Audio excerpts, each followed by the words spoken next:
바로 박사님께서 강의 시작하시도록 하겠습니다. 김옥진 전사님, 기도해 주세요. 네, 기도하겠습니다. 사랑해 주님 감사합니다. 오늘 또 이 시간 저희 왕성의 교사대학으로 함께 모일 수 있게 해주심을 감사합니다.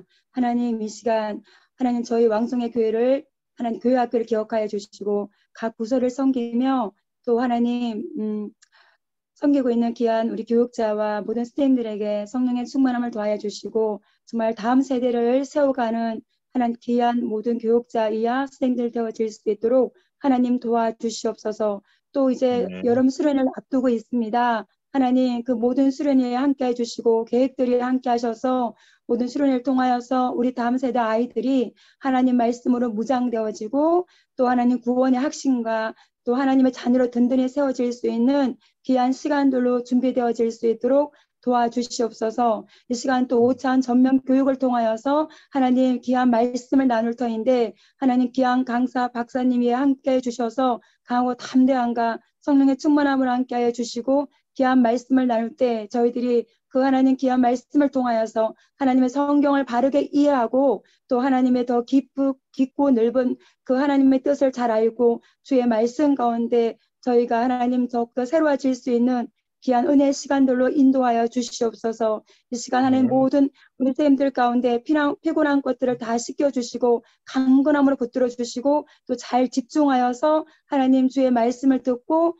하나님 깨달아 알 수 있는 귀한 은혜의 시간들로 성령 하나님 인도하여 주시기를 원합니다. 하나님 예수 함께하여 주시옵소서. 감사드렸고 예수님의 이름으로 기도드렸습니다. 아멘. 아멘. 감사합니다. 네. 오늘 우리 한 주를 이제 쉬고 만났더니 굉장히 오래간만에 뵙는 것 같습니다. 어떻게 잘 지내셨는지 모르겠는데요. 오늘 이 시간에는 지난번에 이제 연속해서 4번째 강의가 되겠습니다. 우리가 6번 강의를 우리가 계획했으니까 반이 지나갔네요. 이제는 좀 어떻게 보면은 마무리를 지면서 가는 시간이 될 것 같습니다. 화면을 공유해서 같이 보도록 하겠습니다. 화면 공유하시도록 이원 교장 선생님 저기를 네 장로님.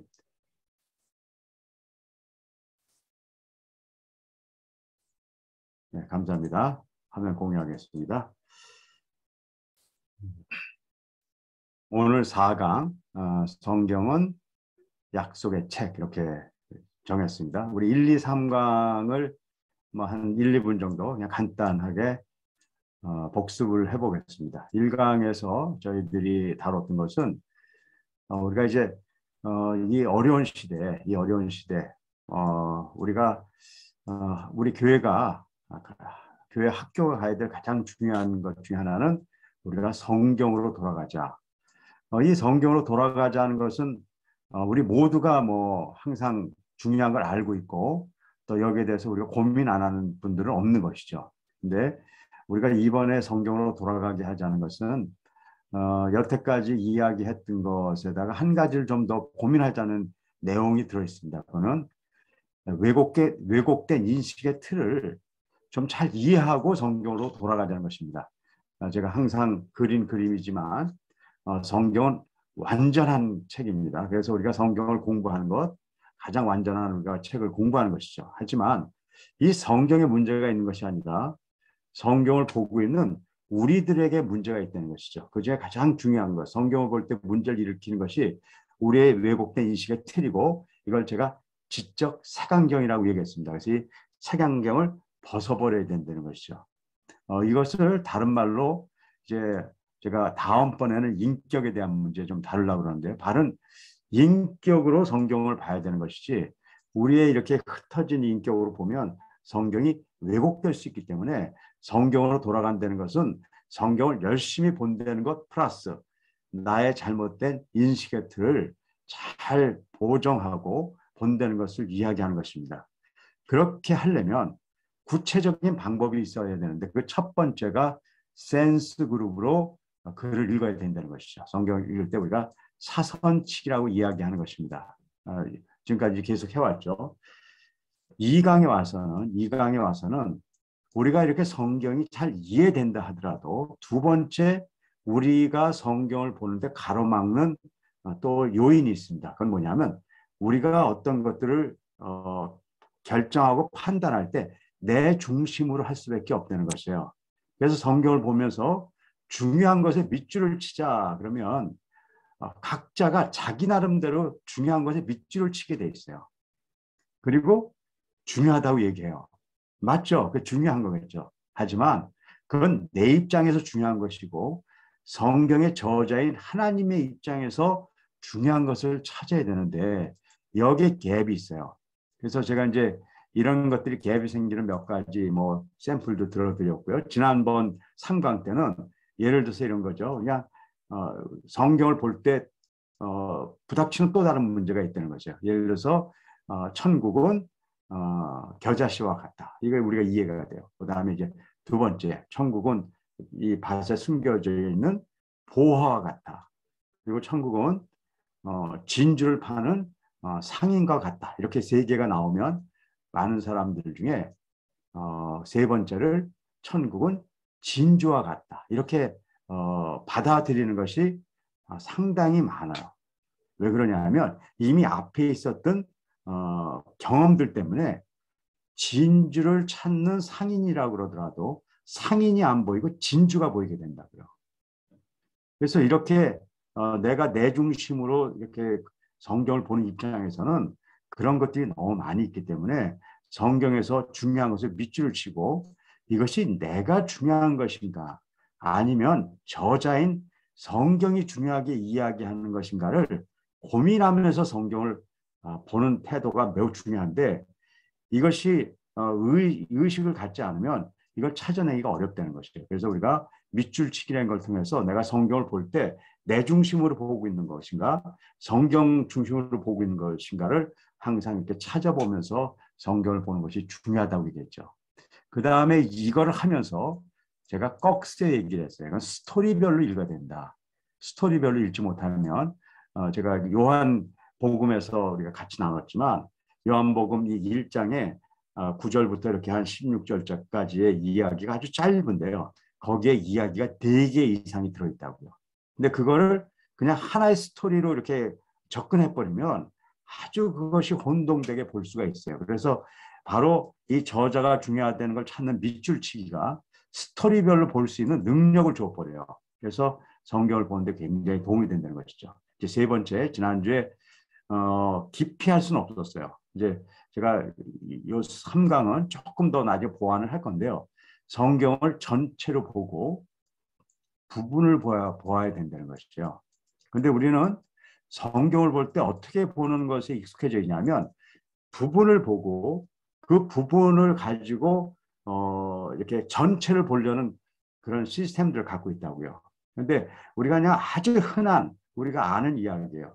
지혜로운 사람은 먼저 숲을 보고 나무를 본다는 것이에요.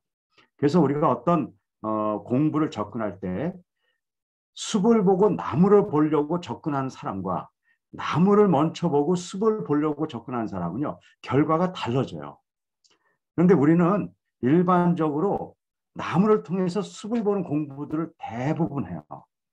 그렇기 때문에 성경에 대해서 어떤 때는 왜곡되기도 하고 오해되기도 하는 것이 바로 그것인데 그래서 성경을 전체로 먼저 보아야 하고 제가 특별히 마지막으로 또 이때 설명드렸던 것이 요한계시록 같은 것이 굉장히 어렵게 느껴지는 이유는 뭐냐면 요한계시록에 있는 스토리 그 안에서만 보면 진짜 어려운 내용들이거든요. 무슨 소리인지 모른다고요.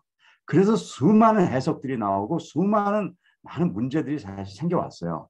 그런데 그 요한계시록도 성경 창세기부터 그 요한계시록까지 전체 스토리를 알고 거기에 있는 스토리를 알고 요한계시록을 바라보면 또 달라진다는 것이에요. 그래서 성경을 전체를 보고 거기서부터 부분으로 간다. 그런 얘기를 여태까지 나눴습니다. 그러니까 성경으로 돌아가서 우리가 성경을 본다는 것은 성경을 열심히 본다는 것 플러스 우리의 왜곡된 인식의 틀, 내가 내 중심으로 생각하는 생각들, 그리고 어떤 사물을 바라보는 태도가 전체에서 부분을 가느냐, 부분에서 전체로 가느냐의 것들을 살펴봐서 이런 나 자신을 바꿔가는 과정을 통해서 성경을 더 깊이 있게 볼 수 있다. 이렇게 여기까지 왔습니다. 그럼 오늘 네 번째 3강에서 안 한 것들이 있지만 제가 일단 넘어가겠습니다. 4강부터 하겠습니다. 4강은 약속의 책. 지금 한 이야기들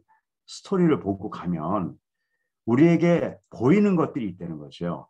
이제 사선치기, 밑줄치기 다 했습니다. 근데 이제 세 번째 알아야 될 것이 뭐였냐면 오늘 배울 겁니다. 그 빨간 줄은요. 성경을 읽다가 모르는 단어들이 나왔을 때 이것에 네모를 치고 사전을 찾으면서 성경을 보면 성경을 이해하는데 굉장히 도움이 된다는 것이에요.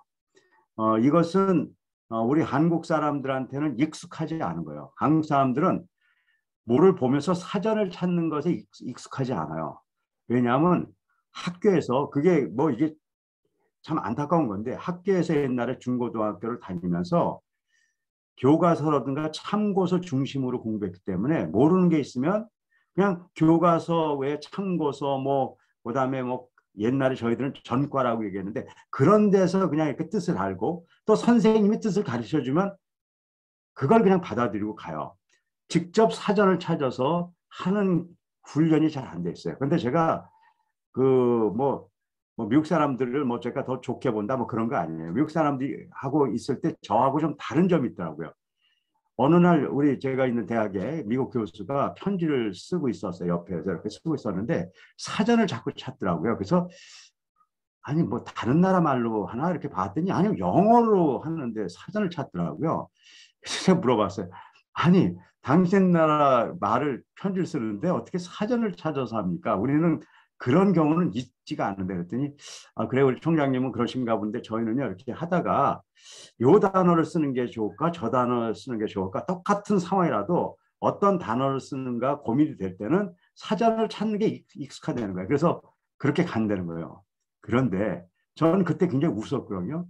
근데 제가 성경 공부를 하다 보니까 그렇게 성경 공부를 하면 엄청나게 유익화되는 것이에요. 그래서 오늘 그걸 제가 증거로 한번 여러분들하고 나눌 겁니다. 그래서 이제 사선 치고 밑줄 치고 네모 치기라는 이런 작업 중에 제가 세 번째를 할 거고요. 지난번에 했었던 것들을 제가 이제 연장해서 하는 것입니다. 성경을 전체로 보고 부분으로 봤을 때 예를 들어서 부분을 보고 전체로 갔을 때 잘 안 보이던 것 중에 전체를 보고 부분으로 가면 보이는 것들이 있었다는 거예요. 그중에 제가 첫 번째가 오늘 제목입니다. 성경을 전체로 보니까 성경이 어떤 책인지가 명확해진다는 것이에요. 그중에 가장 중요한 것이 성경이 약속의 책이라는 거죠. 이건 뭐 당연한 거예요. 우리 이거는 당연. 왜냐하면 성경 자체를 어떻게 부르냐면요. 구약 39권, 신약 27권이 있어서 총 66권이 있다고들 이야기해요. 그건 아주 흔한. 그런데 우리가 말하는 구약이 뭐냐는 거예요. 이 구약은 옛날 약속이라는 얘기고요. 잘 아시는 대로 신약은 새로운 약속이라는 것이란 말이에요. 그러면 성경은 옛 약속과 새로운 약속의 책이라고 성경 자체가 이야기하고 있다고요. 그런데 우리는 성경을 읽으면서 이 약속이라는 것을 대충은 알고 있는 것 같아요. 하지만 진짜 이것이 약속의 책이라고 그러면 성경을 접근하는 방법이 달라진다고요. 예를 들어서 집을 사는데 그 집이 예를 들어서 1,000만 원짜리예요. 그런데 내가 그 집을 꼭 사고 싶어서 잘 안 파니까 1,000만 원짜리밖에 안 되겠지만 내가 2,000만에 계약을 해줄 테니까 나한테 꼭 파세요. 그래서 계약서를 2,000만 원짜리를 썼어요. 그건 약속이에요. 그러면 나중에 그걸 갖고 그거 원래 1,000만 원짜리인데 이거 내가 2,000만 원에 계약했지만 1,000만 원 해야지 2,000만 원 하면 돼요. 그런 얘기를 한다는 건 말도 안 되는 얘기예요. 왜 그러냐면 그것은 계약서고 약속이기 때문에 그래요. 성경의 내용은 약속이기 때문에 약속으로서 바라봐야 될 수많은 것들이 존재한다는 것이죠.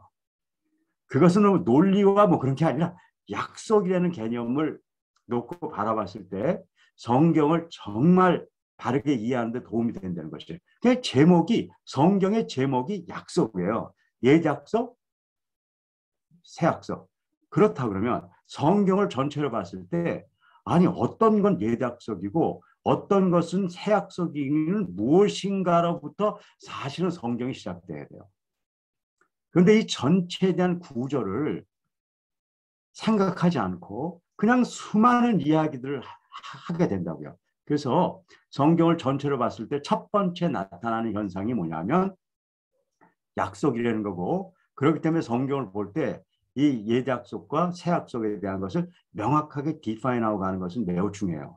제가 오늘 뭐 다 하는 거지만 일단 디파인하고 가죠. 근데 이것을 이야기하려는 것보다 성경 전체를 봤을 때 이것이 보인다는 이야기를 제가 해드리려고 해요. 그러면 옛약속은 여러분들이 잘 아시는 대로 예레미야서에 있는 말씀입니다. 너희는 내 목소리를 순종하고, 이제 사선 칠게요. 그리고 여기다 이렇게 제가 밑줄 치겠습니다. 순종하라는 거예요. 그리고 나의 명령을 따라서 행하라는 거예요. 영어 성을 보면 obey하고 do 이렇게 써 있어요. 그리하면 너희는 나의 백성이 될 거고, people이래요. 나는 너의 하나님, God가 되리라. 이렇게 될 이야기예요. 그래서 여기에 쭉 보면 하나님이 우리 하나님이 되는 조건들이 있어요. 순종하고 행하고 그래야지만 백성이 되고 그래서 하나님이 된다는 약속이에요. 근데 새 약속으로 가면 이야기가 좀 달라져요. 내가, 이거는 우리가 전부 우리가 하는 얘기예요. 그렇지만 이제는 내가 해야 되는 일로 바뀌어버렸어요. 나는 하나님을 얘기하는 것이죠. 내 법을 그들의 생각에 두고, 하나님의 법을 두겠다는 거예요. 그리고 그들의 마음에 기록하겠다는 것이에요. 그러고 내가죠. 그들의 하나님, God가 되고, 그래서 결과적으로 우리가 하나님의 백성이 된다는 것이죠. 이 두 가지는 결과가 똑같아요.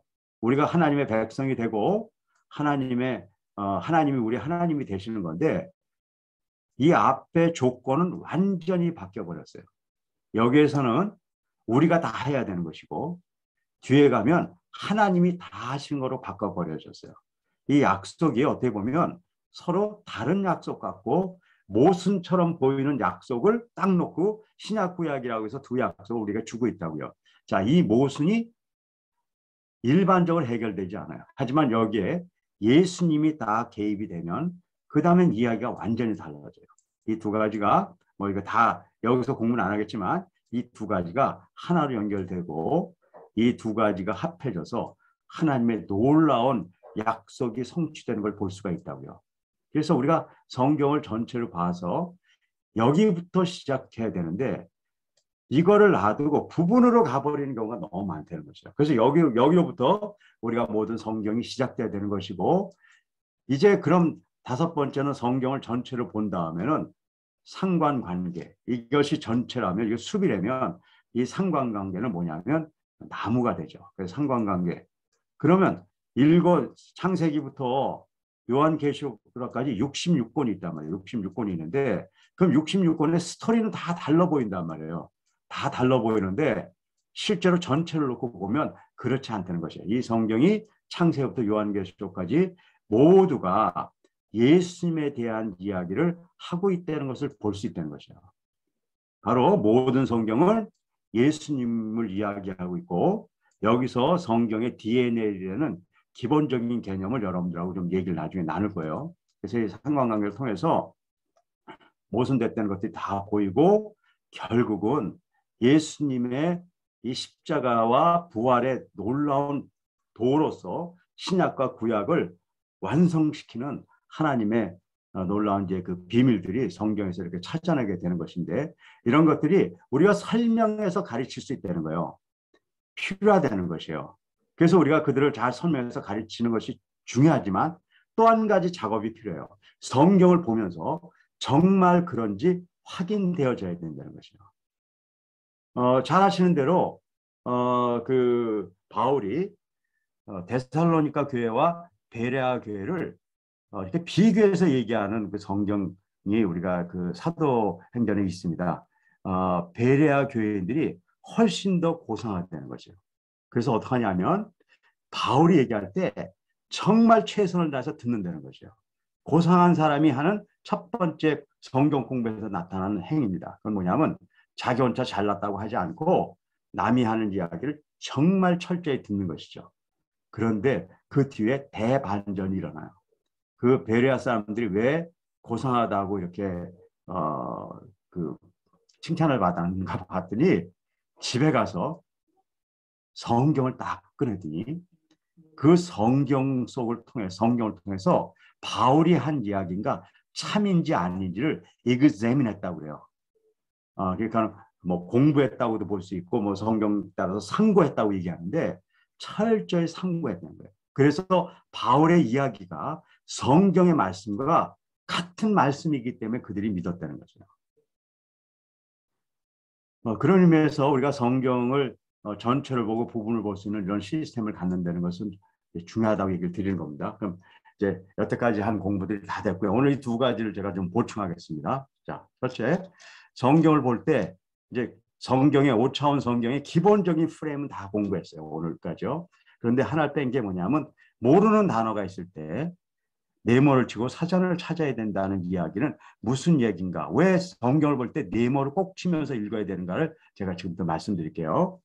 성경을 보면은요, 우리가 다 아는 이야기가 써 있어요. 자, 지금부터 이 성경을 제가 같이 여러분들하고 한번 읽어보겠습니다. 이 성경이 어떤 의미가 있는가 한번 같이 여러분들하고 같이 한번 보도록 하죠. 이 성경을 보면 너무나 잘하는 것이에요. 우리가 잘하는 게. 죄 때문에 죽을 수밖에 없었던 인간을 하나님은 우리를 사랑하셨어요. 우리는 죽을 수밖에 없는. 그래서 예수님을 통해서 구원하시기로 작정하셨어요. 그런데 이 구원은 우리가 율법이 아니라 믿음으로 구원을 받도록 하셨고, 그리고 우리가 믿음으로 구원받은 자들을 우리가 의로운 자로 칭해져요. 그런데 이렇게 구원받은 우리는 그냥 우리가 알아서 가는 게 아니라 예수님 안에서 성령님의 인도하심에 따라 거룩함을 향해 가고 하나님 나라의 백성으로 살아가게 돼요. 자, 이 이야기는요, 교회에 한 1, 2년 다녔으면요, 너무너무 많이 들은 이야기예요. 그래서 좀 이렇게 이렇게 성경에 대해서 이야기할 수 있는 사람은요, 복음이 뭐예요? 그러면 여기에 있는 내용들을 기반으로 해서 이야기를 할 거라고 저는 생각을 해요. 자, 그럼 제가 지금 물어봅니다. 여기에 있는 이야기에 동의하시는 분들 한번 손 들어주세요. 여기 이야기, 이 이야기를. 뭐 제가 자, 지금 안 들으시는 분은 동의가 안 되시는가요? 그럼 이 말씀이 동의가 안 되시는 거예요? 네, 됐어요. 네. 다, 뭐 100% 동의를 하시네요. 네. 그러면 이 이야기는 동의도 되시고 매우 크리스찬들에게 쉬운 내용이요. 그리고 이 얘기는 누구나 다 아는 내용이에요. 그렇죠? 자, 그런데 지금부터 우리가 같이 해봅니다. 진짜 알고 있는가 하는 얘기를 합니다. 진짜 알고 있는가. 자, 지금부터 진짜 알고 있는가에 대해서 같이 한번 경험해보자. 우리가 이걸 얘기는 많이 하고 다 동의했어요. 그런데 지금 저한테 다 손을 들고 다 동의했어요. 그리고 이 정도 얘기는 다 해요. 진짜 알고 있는가. 자, 이게 진짜 알아지려면 여기서 우리가 한 단계를 거쳐야 돼요. 자, 우리가 여기 죄 때문에 죽었다고 그랬어요. 이 죄가 뭔지 정확해야 돼요. 이 죄가 그냥 자기 나름대로 죄잖아요. 그러면 이 얘기가 달라져요. 자, 우리가 하나님 때문에 우리가 구원받았다고 얘기를 해요. 구원다. 그럼 구원이 무엇인가? 다 구원받았다고 얘기해요. 그 다음에 우리가 믿음으로 구원받았다고 하는데 그 믿음이 무엇인가? 그리고 우리가 의로운 자는 무엇이고 거룩한 자가 무엇인가를 좀 정확하게 들어가서 이게 무엇인가를 우리가 논해 볼 때는 이야기가 달라질 수 있다는 거예요. 자, 지금부터 어떻게 하냐면요. 제가요, 2분 시간을 드릴게요. 2분 시간을 드린 동안에 여러분들이 이걸 보시고요. 5개 단어. 이거 너무너무 쉬운 거예요. 우리 매일 하는 얘기예요. 죄, 사랑, 구원, 믿음, 의 5개니까 하나에 한 15초 정도, 한 20초 정도 하면 되겠네요. 그렇죠? 한 20초 정도 하셔가지고 많이 쓰는 게 아니라 정확하게 그냥 아시는데 쓰시면 돼요. 20초 정도 해가지고 지금부터 2분 후에 끝내겠습니다. 2분 동안에 죄는 뭐고 사랑은 뭐고 구원이고 이렇게 쓰십시오. 시작. 네, 써보시는 겁니다. 자, 그럼 우리는 얼만큼 이 뜻을 알고 있는가 한번 좀 적어보죠.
자, 2분 지났는데요. 혹시 마무리 안 지은 거는 지금 이제 30초 후에 제가 할 테니까요. 마무리만 져주세요. 지금 2분 지났습니다. 네. 어떤 뜻인지 한번 이렇게 여러분들이 갖고 있는 생각을 이렇게 정의해서 쓰시면 됩니다.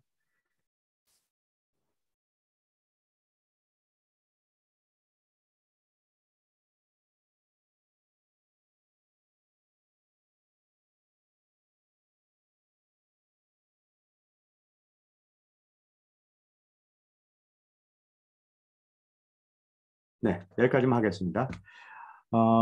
채점은 여러분들이 스스로 할 수 있도록 제가 좀 도와드리겠습니다. 왜냐하면 뭐 이렇게 그냥 여러분들 잘 쓰셨겠지만 혹시 또 쓰기 어려웠을 때 뭐 이렇게 뭐 서로 이렇게 할 필요 없으니까 그냥 제가 일단은 그냥 여러분들이 채점하시면 되겠습니다. 이렇게 채점표가 있습니다. 이렇게 보시면서요. 이 5개를 뭐 다 쓰지 못했지만 뭐 못 썼더라도 여러분들 아시니까요. 완전하게 맞게 다 이 5개를 다 썼다는 것이 5개면 5개 쓰시면 돼요. 그런데 두 번째 이런 게 있어요. 알기는 아는 것 같아요. 뭐 다 아는 그런데 써보려니까 뜻이 정확하게 이거 정말 어려운 단어가 몇 개인가. 만약 5개인 분은 5개지만 어떤 분은 뭐 4개에다가 한 개는 이게 이렇게 되시는 분 4일이 되겠죠. 그건 여러분들 채점하시면 돼요. 그런데 이런 경우도 있어요. 사용하긴 굉장히 많이 사용하는데 3개는 완전히 알겠는데 하나는 알긴 알겠는데 찾기 어렵고 어떤 건 정말 적어보려니까 적기도 어려운 게 있다. 그럼 뭐 이렇게 적으시면 돼요. 그래서 뭐 5개 맞으신 분도 있고 4일도 있고 뭐 311도 있고 여러 가지 케이스가 있겠지만 기본적인 케이스만 이렇게 써놓은 겁니다. 이거는 그냥 오픈하실 필요 없고요. 그냥 여러분들 지금 갖고 계시고 지금부터 여러분들께 채점을 했는데 이 채점도 정말 맞았는가를 한번 찾아보자고요. 정말 이렇게 하셨는데 뭐 채점을 여러분들이 하셨는데 이 채점도 정말 맞는 채점인가 한번 같이 한번 보자고요. 자, 그러면 한번 같이 보겠습니다. 여기 일단 전제를 깔겠습니다. 자, 우리가 앞에 이런 얘기를 했습니다. 이런 얘기를 했어요. 이런 얘기를 했고 우리가 다 이해했어요. 그리고 이 얘기를 우리가 실제로 하고 있어요. 우리가 전도를 한다 그러면 이 얘기를 했을 거라고요. 그렇죠? 그런데 만약에 여기서 이 중에 한두 개가 정확하지 않거나 틀린 거라고 얘기한다면 이 이야기에 심각한 문제가 온다는 것은 여러분들이 한번 전제로 깔고 가보자고요. 내가 얘기를 했어요. 우리가 죄 때문에 이런 일이 생겼다고 얘기하는데 이 죄가 성경에서 얘기하는 죄가 아니라면 이 뒤에 상당한 문제들이 일으켜져요. 우리가 믿음으로 구원받는다고 얘기하는데 믿음이라는 걸 지금 우리가 사전 통해서 지금 정의해 볼 겁니다. 근데 그 믿음하고 내가 지금 이해하고 있는 거하고 다르다. 그러면 근본적으로 믿음으로 구원받는다는 이야기는 할 수 있지만 정말 우리가 믿음으로 구원받는 얘기가 제대로 되고 있는가에 대해서는 우리가 바라봐야 돼요. 이 중에 한두 개가 틀리더라도 이 내용 전체에 상당 부분에 문제가 있다는 것이에요. 전 여러분들이 이게 틀렸기 때문에 문제가 있다 이 얘기를 하는 게 아니에요. 그걸 인식하는 게 중요하다. 그러니까 우리가 성경을 볼 때 그냥 다 아는 것 같지만 그 이야기는 정의해 봐야 돼요. 정의가 안 되잖아요. 그건 모르는 것이에요. 그래서 우리가 학교에서 공부할 때도 이렇게 얘기해요. 수학 문제를 풀었잖아요. 풀었으면 맞았다고 얘기해줘요. 저희는 그렇게 하지 않아요. 제가 학교 운영하는 학교에서는요, 답이 맞은 걸 맞았다고 여기지 않아요. 어디까지 했을 때 맞는 거냐? 틀린 걸 자기가 설명해서 이야기해 줬으면 그건 맞는 거예요. 답은 맞췄는데 나 모르겠는데 설명을 좀 해줘. 설명 못 하잖아요. 모르는 거예요. 그럼 뭘 한 걸까요? 답 푸는 요령만 아는 거예요. 성경을 볼 때도 그런 부분이 있다는 것을 인식하고 가야 된다는 거죠. 자, 그러면 여러분들은 이 이야기를 다 이해했고 또 남에게도 지금 얘기하고 있는 내용이에요. 그런데 정말 이 단어를 어떻게 알고 있는 걸 한번 보자고요. 제가 이 사전은 이렇게 찾았어요. 일단은 성경의 주석들이 있습니다. 그리고 많은 성경의 그 성경 그 사전들이 있어요. 그 사전에서 제가 가장 믿을 만한 것들만 모아서 제가 이렇게 정리를 해놓은 거예요. 그리고 어떤 성경은요, 죄 하나만 해도 그냥 5페이지가 돼서 그거 보다가 지쳐서 알기 어려워요.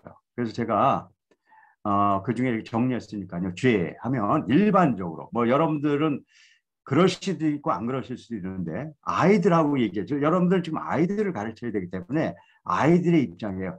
많은 아이들이 죄를 뭐라고 보냐면요. 윤리적, 도덕적 잘못한 것들을 죄라고 생각해요. 저도 그렇게 알고 시작을 했어요. 제 신앙생활. 내가 세상에서 나쁜 짓 한 거, 그거라고 생각했어요. 그래서 하나님이 그걸 용서해 주는 거라고 생각했어요. 그런데 깊이 보니까 죄가 내용이 좀 다르다는 거예요. 하나님 얘기한 내용 보면 죄는 인간들이 사람과 사람 사이에 있는 것이 아니라 그들 창조주, 우리들의 창조주 하나님. 그래서 근본적으로 죄는 인간들에 대한 것이 아니라 하나님에 대한 것이라는 것이 명확하지 않으면 이게 심각한 문제가 일으키는 거예요. 그래서 죄의 결과는 하나님과 인간 사이의 문제를 죄라고 정의하기 때문에 죄의 결과는 하나님과 인간 사이를 분리시켜 버린단 말이에요. 이제 이 개념이 이제 굉장히 중요해요. 왜 그러냐면 뒤에 있는 우리가 구원을 받는다 그런 개념하고도 계속 연결되기 때문에 그래요. 그래서 죄 때문에 우리는 하나님과 올바른 관계가 없게 돼요. 그러면 우리가 이 죄의 문제를 해결하게 된다는 것은 뭘까요? 바로 예수 그리스도로 말미암아 하나님과 올바른 관계가 맺어진다는 것을 전제로 까는 이야기로 가는데 그게 죄에 대한 것이 정확하게 정의가 안 되면 이 뒤에 얘기가 안 된다는 거예요. 그럼 여러분들은 지금 제가 물어보는 거예요. 여러분들 죄를 썼을 때 이 죄의 내용들을 정말 하나님의 관계를 기본으로 해서 지금 죄에 대한 얘기를 쓰신 건지 아니면 내가 세상 살면서 다른 사람한테 잘못하는 거 그런 것들을 더 죄로 보고 간 것인지에 대해서 한번 바라보면서 가자는 거예요. 자, 그러면 이 죄의 문제 때문에 사랑의 문제, 자, 사랑. 그럼 사랑은 뭔가? 사랑하면 보통 이제 뭐 여러분들은 뭐 신앙생활 많이 했으니까 좀 더 깊이 갔을 거라고 보고요. 애들이 사랑한다면 이런 거예요. 착한 일하고 좋은 일하고 남들 위해서 희생하고 봉사하는 것으로 바라본다고요. 아, 저 사람이 사랑이 많어. 어디 가서 많이 도와주고 그런 사람을 사랑이 많다고 얘기한다고요. 맞아요. 그건 사랑의 아주 아름다운 표출이라고요. 하지만 그것을 사랑이라고 하진 않죠. 왜 그러냐면 고린도전서 13장에 명확하게 얘기하고 있다고요. 우리가 친구를 위해서 내 생명을 버리고 그리고 내 모든 재산을 다 팔지라도 사랑이 없으면 이미 전제를 한다고요. 그럼 그것이 사랑의 중요한 행위가 될 수 있지만 그것 자체가 사랑이 아니라는 것은 우리가 알 수 있어요. 그럼 사랑이 뭐냐는 거죠.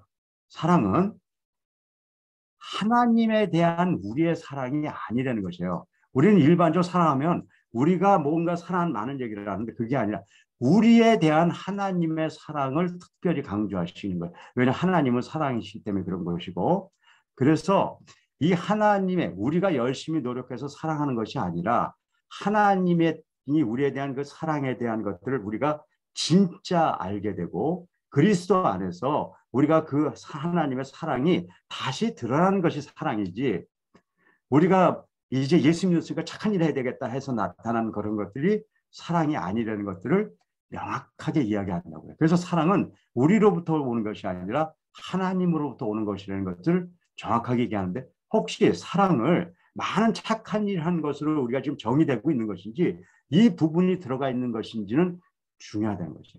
세 번째, 왜 이게 중요하냐면 지금 죄로부터 시작해서 다 연결돼 있죠. 하나님으로부터의 분리가 죄고 하나님에 대한 대적하는 것이 죄고 하나님과의 바른 관계를 갖는 것이 중요한 것이고 하나님으로부터 우리가 사랑을 얻는 것이고 그럼 구원이 뭐냐는 거예요. 구원도 그러니까 여기서 오면 명확해지는 거죠. 죄의 상태에 있는 우리 인간을 사랑하셔서 우리가 어떤 상태로 만드냐면 그리스도로부터 이 죄 사는 인간을 사랑하셔서 예수 그리스도를 통한 하나님의 주권적인 사역이다. 이건 뭐 우리가 다 아는 거지만요.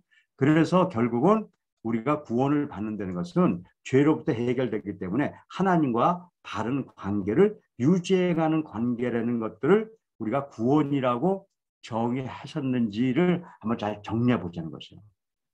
네 번째는 그러면 여기서 결국 믿음이 무엇이냐 거예요. 믿음하면 많은 사람들이 이런 얘기를 한다. 저 사람 진짜 믿음 좋아. 우리가 그럴 때 있는 전제. 왜 우리가 그 얘기를 할까요? 저 사람 진짜 믿음이 좋아. 그런 얘기를 우리가 한다고요. 아, 나도 저 사람 같이 믿음을 가져야지. 거기에는 어떤 게 전제로 깔리냐면 그 사람이 뭘 알고 있냐에 깔려 있다고요. 믿음은 신념과 근본적인 차이가 있어요.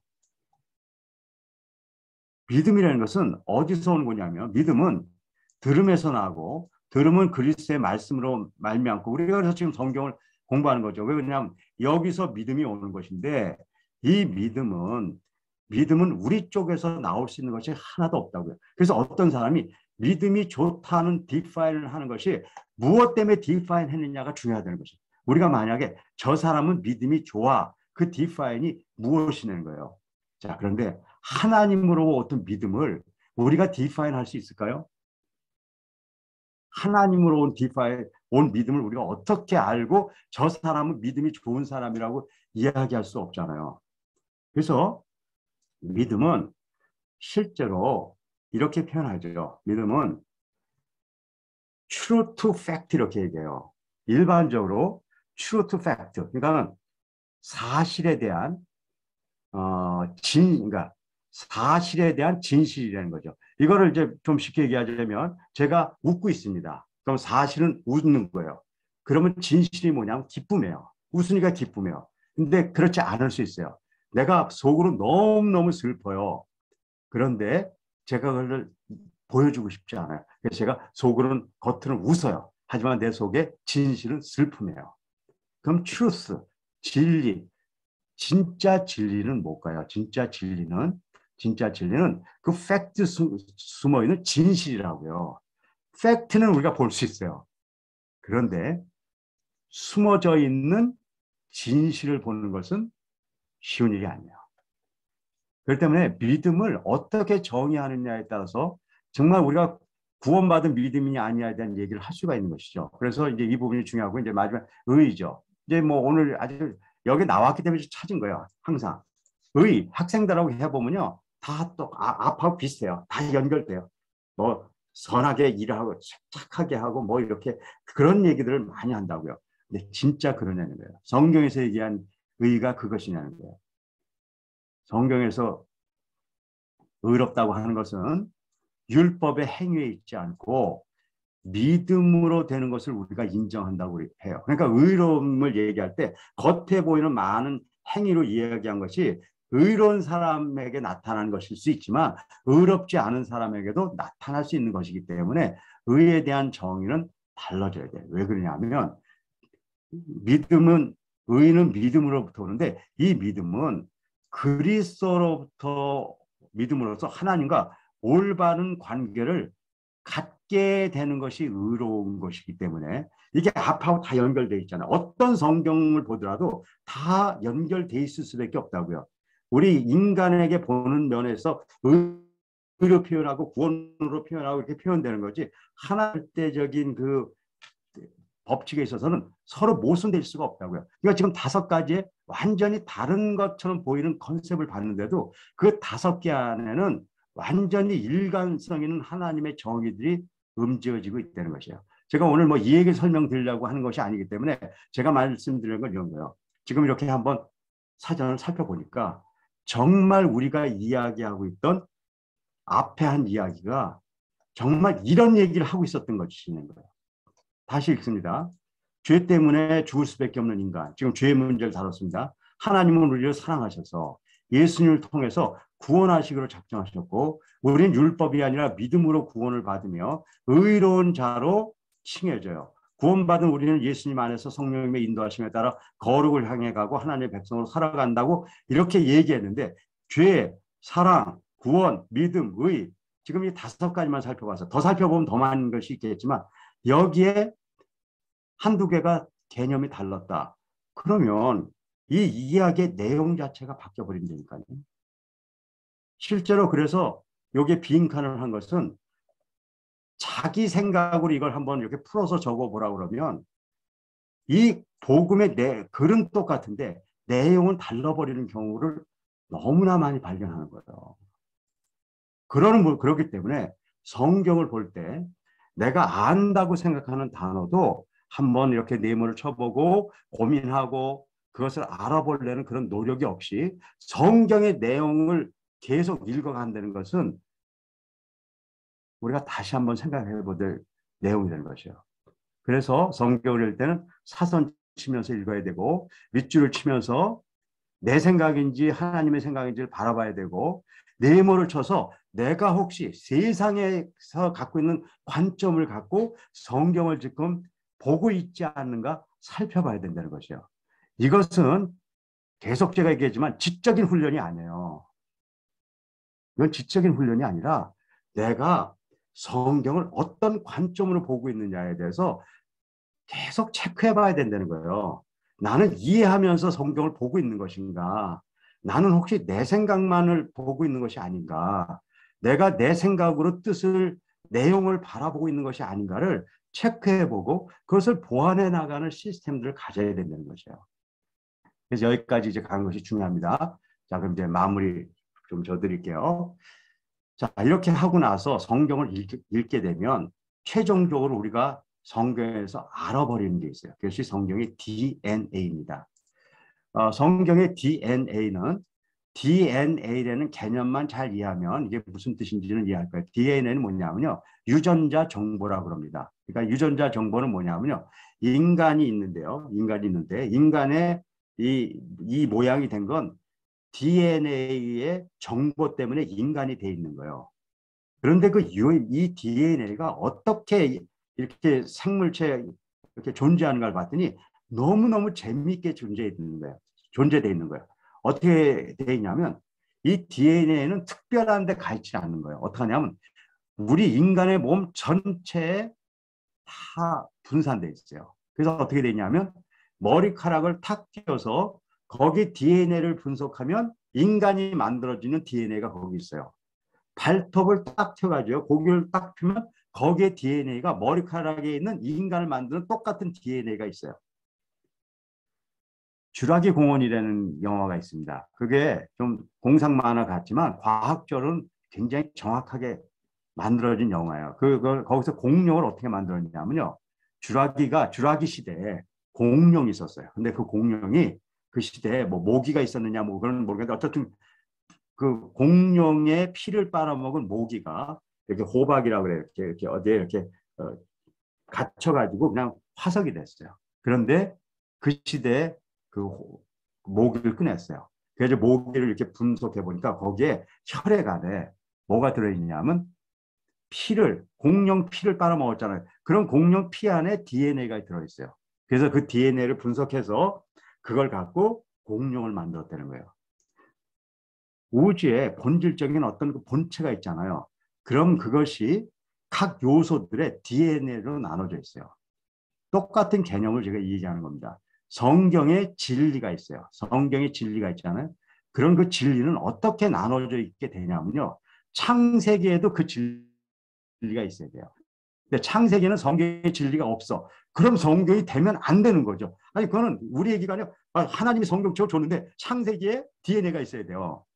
그리고 출애굽기도 있어야 돼요. 뒤에 욥기, 시편, 잠언전서, 말라기에도 있어야 되고 마태복음에도 있어야 되고 요한계시록까지 있어야 돼요.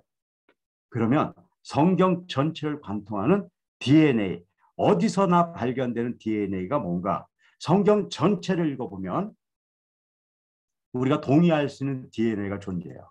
바로 이겁니다. 창조주 하나님이 우리를 사랑하셔서 구원의 계획을 세우셨다는 거예요. 근데 그거로 DNA가 되는 게 아니에요. DNA는 다 섞여 있어요. 그런데 이 작업을 구세주 예수님의 순종을 통해서 결국은 일어나요. 예수님의 순종이 없었다 그러면, 이 땅에 성육신의 사건이 없었다 그러면 이 스토리는 없는 거죠.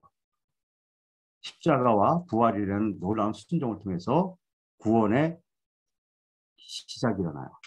그런데 사람들이 깨달지도 못하고 그걸 알 수도 없어요. 하지만 보혜사 성령님의 인도하심으로 우리는 거룩함과 바른 행실을 할 수 있게 됐어요. 그리고 이 삼위일체 하나님을 통해서 우리가 새로운 피조물인 하나님의 자녀가 됐어요. 그런데 여기서 끝나지 않아요. 이 자녀는 하나님 나라의 백성으로 예수님이 머리로 하는 교회의 한 지체가 되고 영원한 하나님의 백성으로 우리가 함께 살아간다는 것이에요. 그래서 우리 교회와 우리 속에 한 몸의 지체가 있다는 것이 성경 전체의 DNA예요. 자, 그러면 어떤 일이 생겨야 되냐면 이 DNA는 어디서든지 있어야 돼요. 창세기에 그냥 여러분들이 머릿속으로 한번 이제 상상해 보세요. 창세기에 하나님의 사랑이 있어요. 그 창세기에 구세주 예수님의 순종하심이 이미 담겨져 있어요. 보혜사 성령님의 인도하심이 담겨져 있고 그렇게 된 그 구원받을 자들이 하나님의 자녀가 됨이 들어있고 우리가 영원한 하나님 나라의 백성으로 살아감이 창세기에 들어있어요. 그걸 찾는 것이 우리가 성경 공부의 주가 돼야 되는 거예요. 성경 공부를 한다는 것이 한 구절 구절을 잘 아는 것 중요하죠. 하지만 그것이 모여져서 내가 어떤 성경을 보더라도 우리는 창조자 하나님의 사랑과 구세주 예수님의 순종과 보혜사 성령님의 인도하심과 하나님의 자녀인 나 그리고 하나님의 백성인 우리가 존재한다는 것을 계속 발견함으로써 하나님의 복음이 어디서나 변함이 없고 같다는 걸 알게 되고 더 확신하게 되고 성경 공부를 통해서 우리가 구원받은 자임을 확신하게 된다고요. 그리고 그 확신이 우리의 삶의 위로가 되고 우리가 하나님의 백성으로서 하나님의 일이 무엇인가 성경을 통해서 더욱더 알게 되고 영적인 성장이 일어나는 놀라운 기적들이 성경 가운데 일어난다고요. 그건 우리의 노력도 아니고 하나님의 인도하심에 따른 매번 모든 성경을 통해서 우리에게 제공되고 제시되는 이 복음의 메시지들이 보게 된다는 거예요. 그래서 제가 마태복음 창세기부터 요한계시록까지 전체 DNA를 저는 저 나름대로 다 뽑았어요. 그래서 저하고 성경 공부하는 분요, 오늘 마태복음을 합니다. 그럼 다른 게 아니에요. 마태복음 다 공부하고 나서 끝에 같이 얘기 나누는 거예요. 자, 마태복음에는 이 5가지 DNA가 어떻게 있어? 그럼 사람들이 찾아보는 거예요. 아, 마태복음 1장 여기서 예수님이 작정된 걸 보면 여기 하나님의 사랑을 나타내는 거 아닌가요? 아, 예수님이 해결하고 얘기하신 것이 예수님의 얘기고, 또 이웃을 사랑하고 하나님을 사랑하고 이웃을 사랑하는 마태복음, 이것이 성령님을 통해서 우리를 인도하시는 것. 또 그리고 우리가 의인들이 영생에 들어가고 또 교회를 세운다는 이 이야기가 마태복음에는 이렇게 있는 것 같아요. 저는 저 나름대로 찾지만 또 다른 사람이 이렇게 찾아서 마태복음도 결국 이걸 얘기하는 거구나. 사도행전도 보면요, 그렇게 이야기하고 있어요. 그래서 우리가 성경 공부할 때마다 모여서 이번에 욥기를 보면 욥기에는 우리가 어떻게 있는가, 로마서는 어떻게 있는가, 그렇게 우리가 찾아가면서 성경 공부를 우리가 해나가고 있는데요. 바로 성경이 약속의 책으로서 똑같은 약속이 성경 전체 구약과 신약을 통해서 우리에게 이야기하고 있다는 이 전체 구조를 알고 그것을 찾아가는 성경 공부와 한 구절을 통해서 그걸 깊이 아는 것들 다 필요하다는 거예요. 하지만 그것이 이렇게 전체로 연결되어야만 된다는 것이죠. 그래서 다시 한번 여러분들에게 과제 내드립니다. 지금 이렇게 과제를 하시는 분들도 있어요. 안 하시는 분도 계시지만 과제하는 분들을 제가 이렇게 지금 매번 제가 들어가서 과제를 보고 있습니다. 제가 이제 과제는 지금 3그룹이 하고 있다고 얘기 드렸어요. 지금 저하고 한 2년째 하고 있는 그룹들이 이제 에베소서 이번 주에 했으니까 지금 3개 어저께 그때 올렸고, 에베소서가 이제 지난주에 했는데 그 멤버들이 한 30명 정도가 28명이 계속 쫙 다 해서 전체를 다 이렇게 올립니다. 여러분들 좀 이렇게 성경 읽고 보통 7조 50분 동안에 해서 이렇게 에베소서 전체를 읽고 그림으로 표현하고 객관화 주관하고 기도하고 그다음에 성경 다 사선 지금 밑줄 치고 내몰쳐서 하는 것들 이렇게 다 지금 보이고 있고요. 그다음에 이제 충남로의 분들도 정말 또 열심히 이렇게 하고 있어요. 열심히 해서 성경 읽으신 것들 다 사전 준비 주시고 이렇게 해서 보내주시고, 또 여러분들도 정말 잘하고 계세요. 여러분들도 방송교회도 과제 보면 지금 쭉 올려주시고 계시네요. 올린 거 보면 이렇게 성경이 있는데 9쪽을 20분 정도 정상경에 읽으면 마태복음 이렇게 읽었어요. 9쪽. 그러니까 한 10페이지 정도 20분이니까 한쪽에 한 2분 정도 가면 굉장히 정상적이에요. 그래서 아주 지금 잘 하고 있고요. 성경 그 마태복음 22쪽을 한 47분 정도, 50분 정도 보면 굉장히 정상적이에요. 근데 이거는 그냥 보는 거 아니죠. 그냥 쭉 읽는 게 아니라 이렇게 읽는 거예요. 사선 치고 밑줄 치고 네모치고 다 지금 그걸 전제로 깔고 하는 겁니다. 그렇게 했을 때 어떻게 되는가 이렇게 해서 여러분들도 잘하고 계시고, 어쨌든 이렇게 읽어가면서 지금 이야기 드린 대로 사선을 쳐서 얼만큼 제대로 이해되는가를 바라보는 거고요. 두 번째, 밑줄을 치면서 밑줄을 쳐보면 알아요. 밑줄을 계속 쳐보면 어떤 분들은 제가 지난번에 얘기했지만 어떻게 이 밑줄을 잘 쳐야 되느냐 말씀을 하고, 어떤 분이 사선을 잘 쳐야 되느냐 말씀을 하는데 어떻게 해야지 잘 치는 거 없습니다. 쳐보고 나중에 우리가 같이 해보면요, 내가 처음 친 게 잘못됐다 그러면 알게 되고요. 그건 교정이 돼요. 자, 밑줄 친 것도 아니 그 잘못 치고 못 치는 게 어디 있어요. 내 판단에 중요하다고 밑줄 쳤는데 그것이 하나님이 얘기한 거 같으면 같은 거고 아니면 또 하면서 바뀌어가면 되는 거지 맞게 치는 게 없는 거예요. 그다음에 네모 치는 거는 적어도 하루에 한 번 정도, 사실은 다 사전을 네모 치면서 가야 돼요. 하지만 그렇게 할 수 없으니까 그냥 그렇게 할 수 없고 그냥 성경 봤을 때 하루에 1개 정도 아니면 일주일에 1개 정도라도 사전을 쳐보고 그렇게 해가시면 돼요. 제가 오늘 어떻게 할 거냐면요, 여러분들 그 안에다가 뭘 올려놨냐면요. 여기 가시면 제가 사전을 올려놨어요.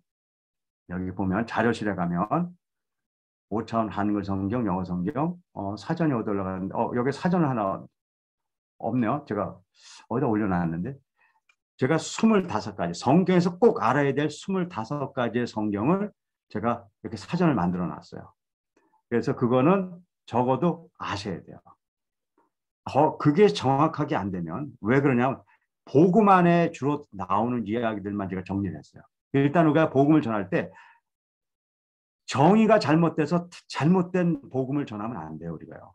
그렇기 때문에 제가 그거 올려놓을 거고요. 그래서 네모치고, 그 다음에 성경의 DNA, 오늘 말씀드린 DNA를 이렇게 잘 다 아시는 거니까 정리해서 성경을 볼 때마다 정말 성경이 그렇게 이야기하는가를 찾아보고 그런 과정들을 해서 이렇게 가면 한 1년 정도면 그냥 하루에 한 5분 정도 성경 읽기, 일주일에 4번 정도 하면 1년 정도면 사선 치는 것이 어렵지 않아져요. 정말 그래요. 밑줄 치는 거 가능해요. 네모 치는 거요. 일주일에 한 단어만 쳐줘도 1년에 50개 단어를 개념을 심화할 수가 있습니다. 성경을 볼 때 50개 단어만 제대로 알고 가더라도 성경을 보는 게 달라질 수 있어요. 그런데 우리가 정말 수십 년 신앙생활 하면서 저도 마찬가지지만 사전 안 찾아봤어요, 저도요. 그러니까 엉뚱한 얘기하고 다닌 거예요, 제가요. 부끄러울 정도로 저는 엉뚱한 얘기를 하고 다닌 적이 있었어요. 그래서 한 50개 정도 찾고, 그 다음에 성경을 우리가 통독할 때 통독 쫙 하는 것도 중요하지만 창세기 읽었으면 DNA가 창세기에 있는가. 그래서 창세기가 성경에 들어왔구나. 제가 예를 들어서 이런 겁니다. 성경에 왜 들었는가 좀 이렇게 이해가 안 되는 것들이 있어요. 그러니까 뭐, 룻기 같은 거예요. 룻기 같은 거 이렇게 보면 뭐, 아니, 이게 왜 성경에 들어와 있지? 그렇게 느껴지잖아요. 한번 여러분들 언젠가 실험해 보세요. 룻기에 성경에서 얘기한 이 5가지 DNA가 들어있는가 보세요. 들어있어요. 룻기에요. 그래서 룻기는 성경에 들어온 거예요. 거기에 창조주 하나님의 사랑이 있고요. 예수님의 순종이 있고요. 그리고 성령님의 인도하심이 있었고, 그리고 우리가 새로운 피조물이 된다는 것이 있고요. 우리가 영원한 하나님의 백성이 된다는 것이 들어있다니까요. 그게 없으면 왜 성경에 들어오나요? 그래서 우리가 성경을 전체와 부분을 봐가면서 성경 전체가 약속의 책이고 또 복음하는 것을 한 우리가 글로 가요. 성서 한 1년 정도 우리가 이렇게 교회 학교에서 같이 처음에는 안 되는 것 같고 또 힘들고 뭐 그렇게 보이겠지만 그렇게 되는 사람이 1명, 2명씩 나와지는 거죠. 1명, 2명씩 나와지면 어떻게 우리가 교육하는 애들이 다 나오겠어요. 그중에 1명, 2명이 나오고 1명, 2명이 나오고 1명, 2명 때문에 2명, 3명이 나오고 그리고 4명, 5명이 나오고 어떤 때는 하나님이 원하신 만큼의 그 숫자가 나오기를 우리가 바라보면서 가는 것이죠. 그래서 오늘 4강에서는 제가 개념심 학습법이라고 그럽니다. 네모를 치면서 사전을 적어도 찾으면서 가야 된다. 두 번째, 성경의 DNA를 우리가 염두에 두면서 성경을 보는 것이 필요하다. 그래야지 성경 전체와 부분을 연결시키고 숲을 보고 나무를 볼 수 있는 그런 구조를 가질 수 있기 때문에 이걸 DNA라는 것들을 활용해서 우리가 성경 전체와 부분을 보는 그런 훈련을 해갔으면 좋겠습니다. 자, 그럼 진짜 제가 강사로서는 좋은 강사겠죠. 8시 59분에 딱 강의를 끝냈습니다. 그래서 제가 두 분만 오늘 성경을 이렇게 들으시면서 뭐 질문이 있으면 질문을 하셔도 좋고요. 뭐 질문이 없으면 제가 오늘 강의를 들으시면서 어땠는지 잠시 이렇게 물어보는 시간 하고 한 2, 3분만 쓰고 제가 이렇게 마무리 짓도록 하겠습니다. 자, 그러면 혹시 질문이 있으신 분 있으면 얘기해 주시고요. 질문이 없으면 제가 2분 정도 어떠셨는지 이렇게 여쭤보겠습니다. 자, 질문 있으세요?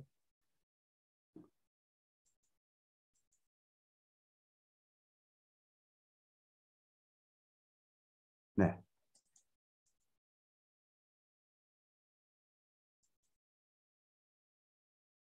네, 그러면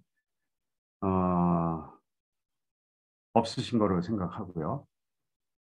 우리 이렇게 선길성 우리 집사님이십니까? 장로님이십니까? 자, 지금 제가 멀리 안 보여서 이렇게 저하고 제일 멀리 이렇게 있는 분이라 일부러 했습니다. 선길성 어떻게 이렇게 지사님이십니까? 한번 이렇게 마이크 켜시고 마이크 혹시 켜지시나요?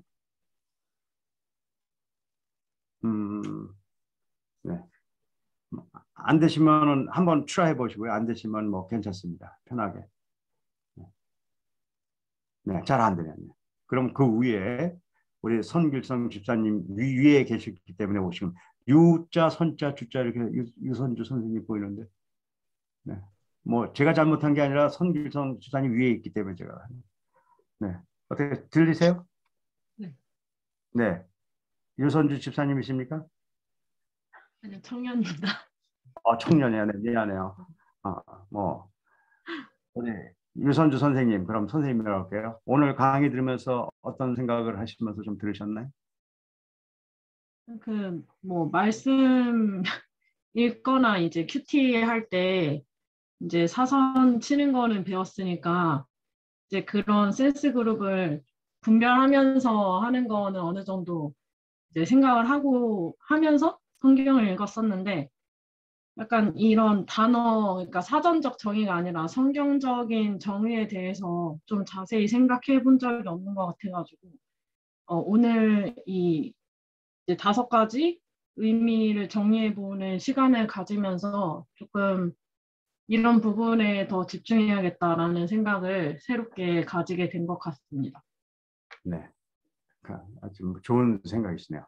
우리 그 용기 있게 오늘 5개 다 마치시진 못하셨죠? 다 마치셨어요? 아니요.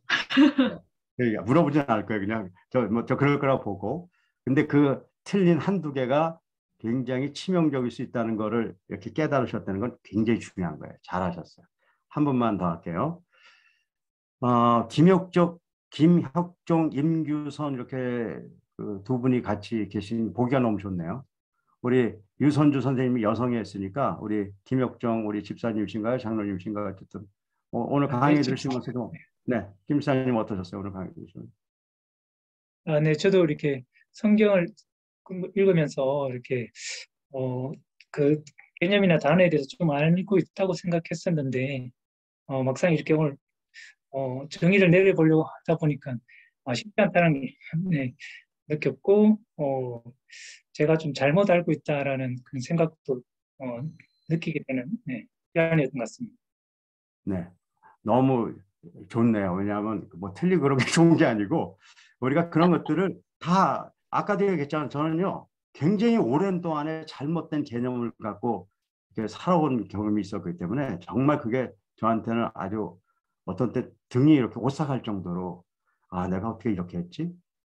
근데 그거를 그때 고칠 수 있었던 것이 저한테는 굉장히 아주 큰 복이었어요. 근데 우리 김 지사님도 그렇게 느끼셨다 그러면 요번 이렇게 바꿔가는. 그래서 제가 25개 그 저기를 사전을 제가 만든 거예요. 그 보내드릴 테니까 25개, 25개를 먼저 알면 굉장히 도움 될 것 같아요. 여기 써 있네요.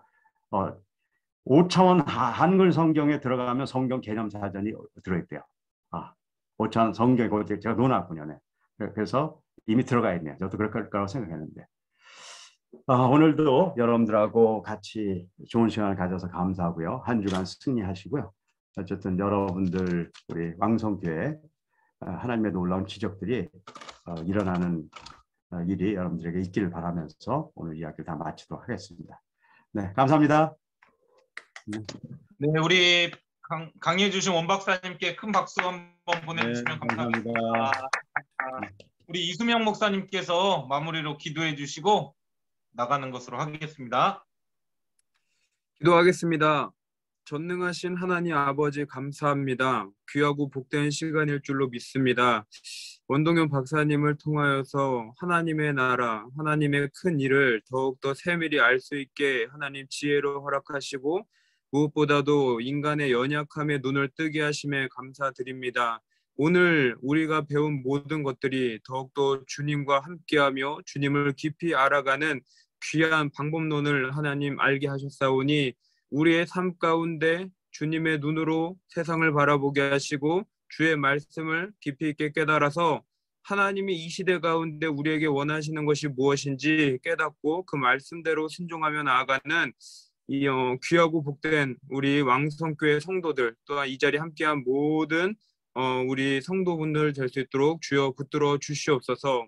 다음 이 시간에 다시금 만나게 될 때 우리가 말씀 가운데 그 기쁨을 사모하는 마음으로 나아가게 하시며 듣는 귀와 마음을 주셔서 더욱더 이 시간을 즐거이 나아갈 수 있도록 주여 인도하여 주시옵소서. 함께하여 주실 줄로 믿으며 예수님의 이름으로 기도드립니다. 아멘. 아멘. 감사합니다. 네. 감사합니다. 감사합니다. 감사합니다.